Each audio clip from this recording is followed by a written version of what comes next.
I know it's early, so we wanted to check that you're all awake. Let's have a quick show of hands. Who's ever had a bad experience with alcohol? Okay, and now who's ever had a good experience with alcohol? Not too bad. Alcohol is clearly a sensitive issue, particularly for young people. We see two main issues impacting young people: the increase of binge drinking and the younger age that people first drink alcohol. We believe there are two key ways that young people can make a difference on these issues and in business. First, by empowering young people to lead within the business. Young people have the most to lose by working in an unsustainable business. I and my young colleagues know if we wish to sustain our business and ensure the longevity of our brands over the long term, we must reduce and prevent the harmful use of alcohol now. This may seem counterintuitive to some. In the old business model, sales and profits were king, and many may question an alcohol company's true commitment to reducing underage drinking. But I see this commitment every day.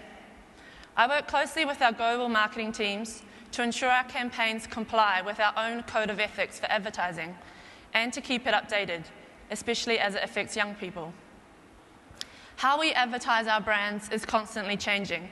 Facebook, Twitter, Pinterest, Instagram all play a large part in how we interact with consumers.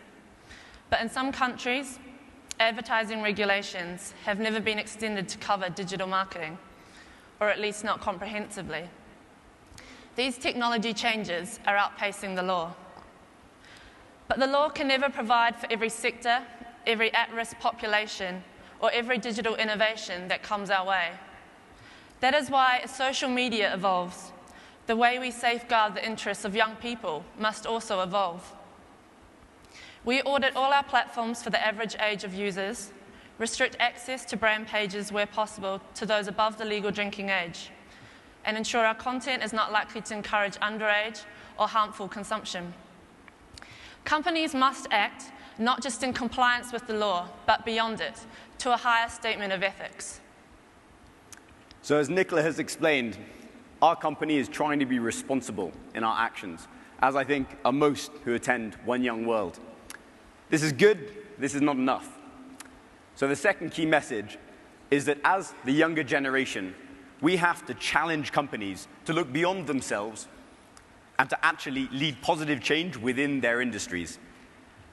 As an alcohol company, we are quite rightly judged, not just by our impact, but by the impact of our entire sector. I'm proud to say, in our industry, many companies recognize their responsibility. Last year, the CEOs of the 13 largest beer, wines, and spirits companies put corporate interest aside and came together. They made a joint commitment to reduce the harmful use of alcohol. Together, we're doing concrete actions. We're educating consumers. We're buying and providing breathalyzers to traffic police so they can really enforce the law. And we're making sure that we pressure our partners, our retailers, to check IDs to make sure that underage people cannot have access to alcohol. We do this because we genuinely believe to be sustainable, we need to reduce the impact of our industry. We genuinely believe that we have to help the World Health Organization deliver its target to reduce harmful use of alcohol by 10% by 2025. And we genuinely believe the best way, the most effective way of doing this is together. So, the commitments, they're a good step forward. But as the younger generation, we know we need to strive for more. In Asia, where I work, the signatories of the commitments, mainly multinational companies, we represent just 5% of the total alcohol consumed. I and my colleagues in Asia, we knew to be really effective, we had to reach out to local industry. We had to go beyond our company, beyond the enlightened companies that had joined, and actually take them with us. This was our priority, and we managed to have quite a lot of success. We now have joint industry programs addressing these issues in Vietnam, in India, in Korea, in Thailand, in Taiwan, and many more under discussion. But I have to say it's hard. I see every day how challenging it is to convince your competitors to put aside their rivalries and to unite to do the right thing. Companies, we need your help. So, how can the younger generation contribute? What can you do? First, as voters, you need to pressure your governments to regulate businesses effectively. Demand they enforce the law. Demand that they make sure we deliver on the promises that we make. But you have the greatest power as employees and as consumers. Choose who you work for, choose who you buy from.